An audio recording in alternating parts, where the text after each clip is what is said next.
Good morning.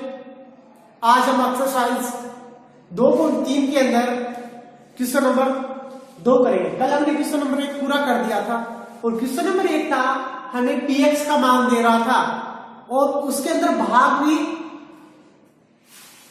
हमें भाग देना पड़ रहा था और जिसका हम भाग दे रहे थे, याद रखना, जिसका हम भाग दे रहे थे उसके बराबर 0 मान रहे थे ना, यानी जिसका हम भाग दे रहे थे उसके बराबर 0 मान रहे थे और हमारे पास x का मान आ जाता था और x बराबर हम जो हमें px का मान दिया गया है उसके बराबर उसके अंदर रख देते थे। देखो हम माना हमारे पास px तो है और px बराबर हमें क्या दिया गया है, x की power 3 minus ax square plus का 6x माइनस का a को x माइनस a से भाग देने पर, तो x माइनस a बराबर हम क्या मान लेंगे 0, यानी x माइनस a बराबर क्या मान लिया हमने 0 मान लिया, जिसके बराबर जिसका हम भाग देंगे उसके बराबर 0 मान लेंगे, तो x बराबर ये माइनस का आगे जाएगा तो प्लस का a, यानी हमारे पास x बराबर क्या आ गया a आ गया। तो px के अंदर px में x बराबर a रखने पर, देखो कल भी ऐसा ही क्वेश्चन कर रहे थे, आज भी ऐसा ही क्वेश्चन है। अब px में x बराबर a रखेंगे तो p x की जगह a बराबर a की पावर 3 माइनस a पहले से है a की स्क्वायर प्लस 6 a माइनस का a, माइनस का a,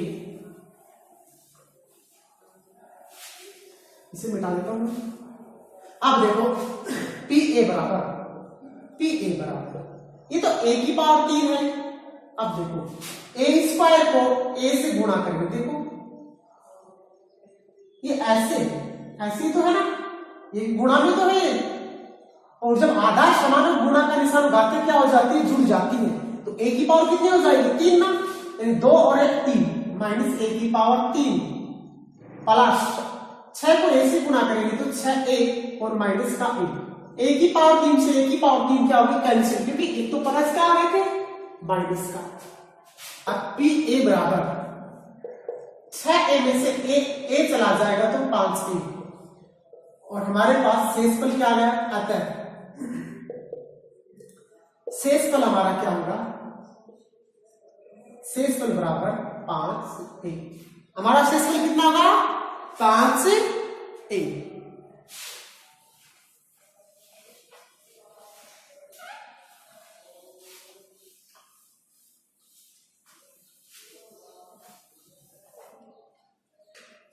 अब आगे दिया क्वेश्चन नंबर 3।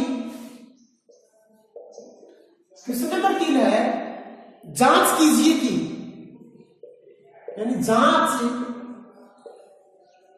कीजिए कि 7 प्लस 3x, यानी 7 plus 3x 3x square 7x का एक गुणनखंड है, 3x स्क्वायर प्लस 7x का एक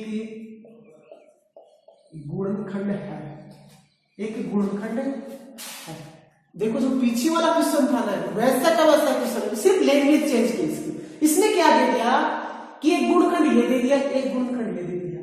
अब पूछ रहा है कि ये ना इसका गुणनखंड है क्या, बताओ।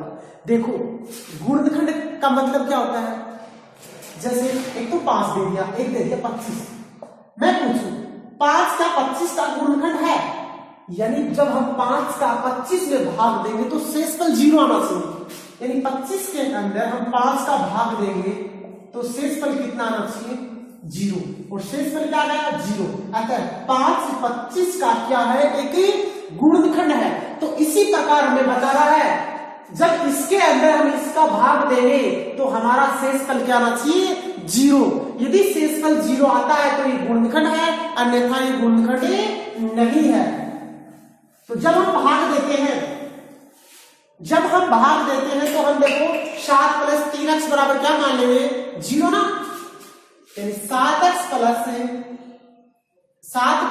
3x बराबर हम क्या मान लेंगे 0। ये 7 आगे जाएगा तो माइनस का, और x बराबर कितना आ जाएगा 7/3। यानी जो हमारे पास x बराबर कितना है 7/3। यदि x का मान हम इसके अंदर रखेंगे और इसका मान यदि 0 आया है तो ये इसका एक गुणनखंड है, यदि इसका मान 0 नहीं आएगा तो इसका गुणनखंड नहीं है। तो वो हमारे पास क्या है px है ना, px माना px बराबर हमारे पास क्या है 3x² प्लस का 7x, और x बराबर हम क्या लिख देंगे x बराबर -7/3 रखने पर, यानी इसके अंदर हमें x बराबर 7/3 रख देंगे, यानी p -7/3 बराबर 3 कोष्टक -7/3 की स्क्वायर प्लस 7 और x का मान -7/3 इसको सोल्व कर लो। ये 3 है 7 49 और माइनस प्लस और 3 दिया 9 प्लस। अब देखो इस 7 को 7 से करेंगे क्योंकि देखो ये सिर्फ x ही तो है, तो x का मान 7 49 और बटे में कितना है 3। एक बार बोर्ड मास के नियम से सबसे पहले किसे सोल्व करेंगे गुणा को सोल्व करेंगे ना, तो इनको सोल्व कर लो 3 3 49/3 और -49/3, एक प्लस का एक माइनस का दोनों क्या हो गए कैंसिल हो गए, और हमारा शेषफल क्या आ गया 0। शेषफल क्या आया शेषफल बराबर 0। तो शेषफल जब 0 आ जाएगा तो ये इसका एक गुणनखंड है नहीं, है ना। अतः नीचे लिख देना, अतः 7 + 3x 3x² + 7x का एक गुणनखंड है। ठीक है ना, जांच कर देना, हमने बता दिया ना कि ये गुणनखंड है कि नहीं है। यानी सबसे पहले हम भाग देके देखेंगे, यदि भागफल देंगे तो शेषफल यदि 0 आएगा तो एक गुणनखंड है, नहीं तो नहीं है। तो सबसे पहले 7x + 3x बराबर हमने क्या मान लिया 0, और 3x बराबर 7 को आगे भेजेंगे तो माइनस का, यहां से x का मान ज्ञात करेंगे, x का मान ज्ञात किया तो -7/3। और अब हमारे पास px का मान है, px का मान है 3x² प्लस का 7x, और x की जगह -7/3 रख लेंगे, और -7/3 रखेंगे तो p -7/3 बराबर ये 3 है, 3 का 3, x की जगह -7/3 ऊपर स्क्वायर पर स्क्वायर, प्लस का प्लस 7 का 7 और x की जगह -7/3। इससे आगे देखो ये तो 3 है, 7 49 और माइनस प्लस बटे 3 3 9 माइनस 7 49 और किसका माइनस का, और बटे में कितना है 3। आप सबसे पहले इसे सोल्व करेंगे 3 को और 9 को, 9 में हम 3 का भाग 3 बार गया तो 49/3 और माइनस का 49/3, माइनस से और प्लस का आपस में कैंसिल हो गए, बच गया क्या शेषफल 0। तो ये एक गुणनखंड है।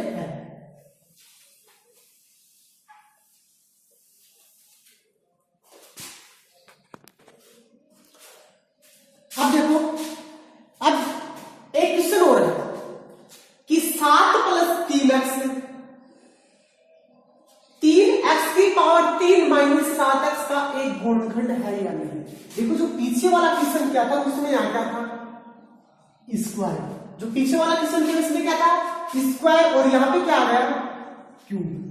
तो देखो जब 7 + 3x का हम इसके अंदर भाग देंगे तो शेषफल क्या आना चाहिए 0, और यदि शेषफल 0 आता है तो इसका एक गुणनखंड नहीं तो नहीं है। तो सबसे पहले 7 + 3x बराबर आप क्या मानोगे 0, x का मान निकालोगे, और जो x का मान आता है वो इसके अंदर रख के देखना, यदि शेषफल 0 आता है तो गुणनखंड है, यदि शेषफल 0 नहीं आता तो इसका गुणनखंड नहीं है। ये आपको खुद को करना पड़ेगा, ठीक है ना। ये मान लेना आपका होमवर्क के अंदर क्वेश्चन है, यानी ये क्वेश्चन आपको करना पड़ेगा। यानी सबसे पहले इसके बराबर देखो मैं हिंट दे देता हूं, इसके बराबर आप 0 मान लेना, यहां से आपका x का मान आ जाएगा, और जितना भी आपका x का मान आएगा ना वो इस px के अंदर रख देना। हमारा px, इसको आप मान लेना, माना, इसको px मान लेना, और जितना भी x का मान आए वो मान यहां पे रख देना। यदि शेषफल क्या आता है, यदि शेषफल 0 आता है तो क्या हो, गुणनखंड है। यदि शेषफल 0 नहीं आता है तो वो गुणनखंड नहीं है।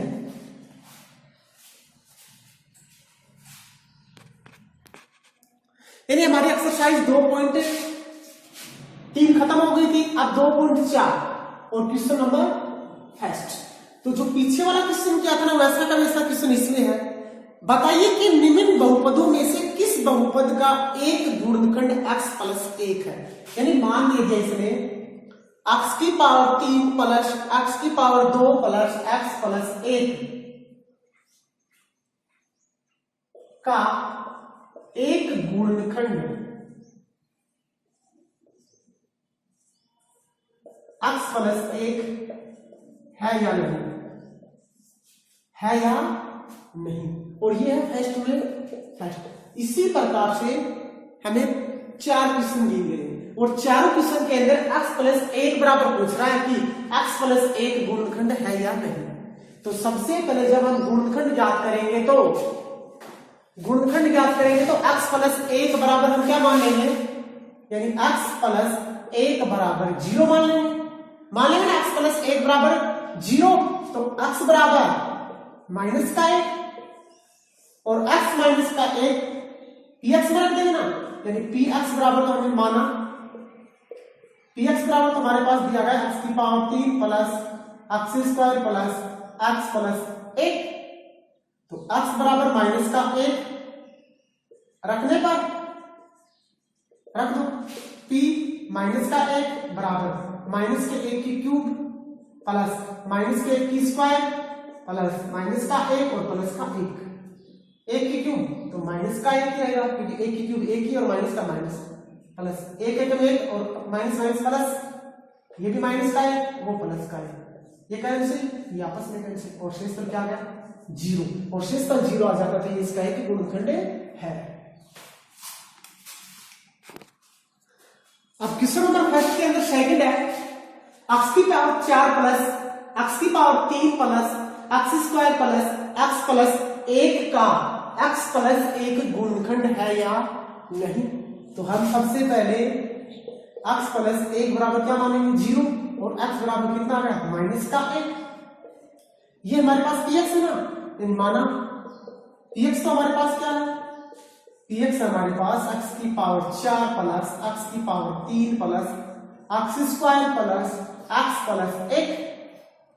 तो px में x बराबर माइनस 1 रखने पर, या माइनस x बराबर माइनस 1 रखने पर एक ही बात है, तो p माइनस का 1 हो गया, माइनस 1 की पावर 4 माइनस 1 की पावर 3 माइनस 1 की पावर 2 माइनस 1 प्लस का 1। देखो 1 को 4 बार गुणा करेंगे तो आएगा तो 1, परंतु माइनस माइनस प्लस और माइनस माइनस प्लस, तो ये तो प्लस का 1। अब 3 बार करेंगे, मैंने याद रखना जब घात सम हो तो उत्तर हमेशा प्लस का आएगा, और जब घात विषम हो और आधार यदि माइनस का तो उत्तर भी किसका आएगा माइनस का। अब आधार तो माइनस का है, उसकी घात किसकी है प्लस की, तो उत्तर भी किसका आएगा प्लस का। यानी घात सम होगी, सॉरी घात क्या होगी सम, घात सम होगी तो उत्तर प्लस का आएगा, और घात विषम होगी और आधार यदि माइनस का है तो उत्तर माइनस का ही आएगा। उसके आगे माइनस का 1 और उसके आगे प्लस का 1, ये तो कट गए माइनस प्लस, ये भी कट गए माइनस प्लस, बच जाएगा प्लस का 1 ना। यानी हमारे पास आई क्या आया p माइनस 1 बराबर प्लस का 1। आना क्या चाहिए था 0, यानी p minus 1 not equal to क्या 0, 0 नहीं आएगा, तो यह एक इसका गुणनखंड नहीं है। इसी प्रकार से 2 और दिए गए हैं।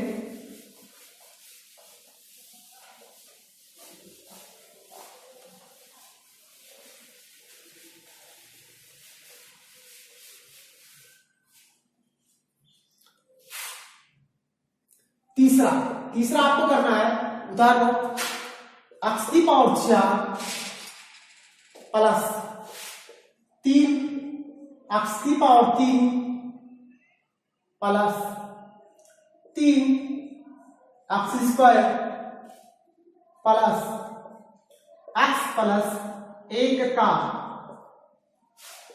x प्लस 1 गुणनखंड है या नहीं, ये आपको करना है। उतार दो एक बार,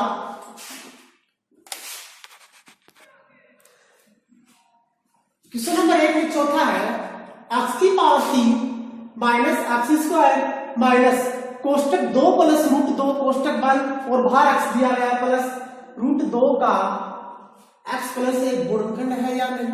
सबसे पहले तो माना px बराबर मान लो, पर आप मान लो px बराबर में क्या दिया गया है, देखो x की power 3 minus x square minus 2 plus root 2 x और प्लस का, एक बार इसको सोल्व कर लो। x की power 3 x square minus minus मतलब 2 को 2x से करेंगे तो माइनस का 2x, ये माइनस है, और माइनस रूट 2 को x से करेंगे तो रूट 2x और प्लस का रूट 2।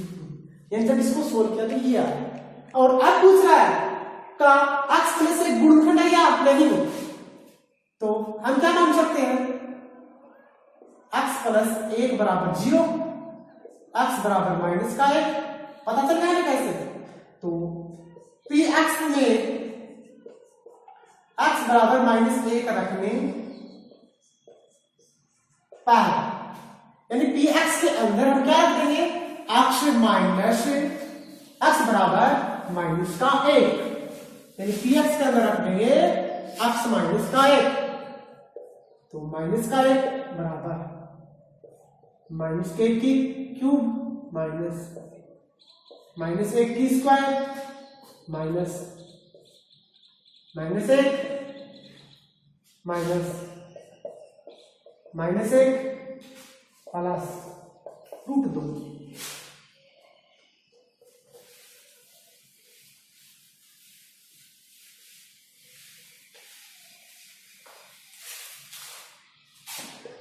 घात विषम है, आधार माइनस का तो उत्तर माइनस का आएगा, ये माइनस है। जब इसको सोल्व करेंगे घात सम है तो उत्तर प्लस का आएगा। अब देखो ये तो प्लस का है, अब तो कोष्टक खोलेंगे तो फिर से किसका हो जाएगा, माइनस का हो जाएगा ना, ये माइनस का 1 को माइनस 2 से माइनस तो प्लस, और 2 1 2 माइनस का, अब माइनस 2 को माइनस 1 से करेंगे तो माइनस प्लस 2 और बाहर रूट 2। देखो माइनस 1 माइनस का 2 और माइनस के 2 से 2 कैंसिल, अब रूट 2 रूट 2 कितना गया, 2 रूट 2। तो देखो p माइनस 1 बराबर कितना गया, 2 रूट 2 आ गया ना। अब p minus 1 not equal to 0 नहीं है ना, तो px का x प्लस 1 गुणनखंड नहीं है। आज के लिए बस इतना ही।